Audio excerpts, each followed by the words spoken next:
Everyone wants someone to love and for that person to love them back, period. What really separates happy couples from those who struggle?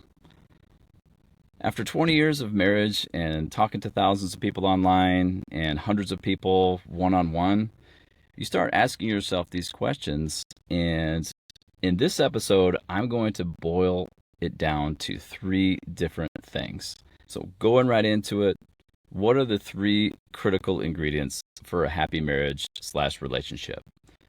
Number one, and the most important thing, is your choice of spouse.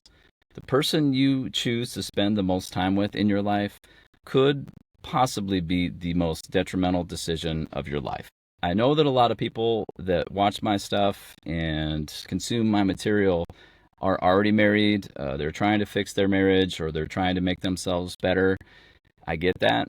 But specifically, the people that are dating or want to get married, I'm speaking to you on this one. Your choice of spouse is critical in your life. It can either make your life very easy or it can make it very difficult. I did 2 episodes on husband material and wife material in the past. Take a look at those if you want a little bit more detail. But the first thing about choosing your partner is you need to feel attracted to that person.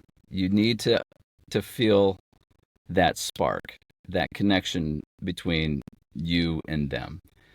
That's something that you can't replicate, and in my opinion, is very difficult to foster if it isn't already there to begin with. So attraction is very important, and it shouldn't be forced. Something that I've seen quite often in the people I've talked to is that broken people have a tendency to find other broken people.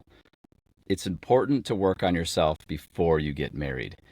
If you're not the best version possible before you find somebody in a long-term spouse or a long-term partner, you run the risk of attracting somebody that's got baggage and has got problems that are insurmountable. So take a look at who you're with. Are you attracted to them to begin with? And are they good wife material or husband material? So refer back to those episodes. Don't want to get into the details, don't want to get into the weeds in this episode, but your choice of spouse is very important when it comes to marriage and long-term relationships. Maybe I'm Captain Obvious on that one, but it's very important to choose your spouse wisely. So that's number one. Number two, you need to have a shared purpose as a couple. So you need to have a good concept of us. Whether it be family, work, your home, you need to have the same worldview. So if you're a very traditional person and you're teamed up with a non-traditional person, you're going to invite conflict in your life. So it's better to choose somebody long-term that you agree with, for the most part, how the world works, how you see the world, your perspective. You don't have to agree on everything, but you have to have similar worldviews. So an example of a similar worldview is if you agree that the wife should stay home with the kids when they're babies, as opposed to having a working mom and using daycare. Okay, that's a very common problem that I see in a lot of people, and it causes a huge rift long term. A lot of resentment can build up if you disagree on those two things. There's nothing wrong with either one of those. Stay-at-home moms are great. Working moms are great. I was raised by a working mom, and I have nothing against stay-at-home moms. If it works for you, great. Kudos. As long as it's working and you both agree on it, good things happen. It's when you have opposite worldviews on that is where a lot of problems can happen. And I've seen that many, many times in my research and when I talk to people. If you differ in opinion about raising kids, that is going to cause a big problem. What do I mean by the concept of home? Okay. If you love to travel and constantly move around, if you are married to someone who prefers to stay put, a little bit more of a homebody, you're going to struggle with that. So a prime example of that kind of thing is a military family. Okay, if you've got a woman or a wife that prefers to move around and try new things, military spouse is probably a good thing. If she prefers to stay in one place for the rest of her life, really put down strong roots, military as a career is probably not a wise choice for a spouse. Okay. That's what I mean by that kind of thing. If you're on the same page and you feel like you're actually working with your spouse as opposed to against them, that is an absolutely critical thing in a long-term happy relationship. So that's the second one. The third one is you need to have quick conflict resolution. Conflict is necessary in a relationship because conflict is what creates growth.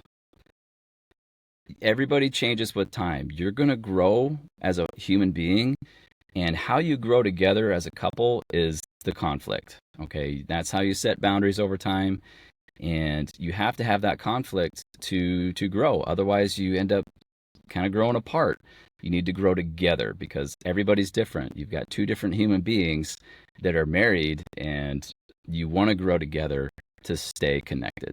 So if you fight too much, the relationship will end most likely. If you don't fight enough, your relationship will probably end because you drift apart.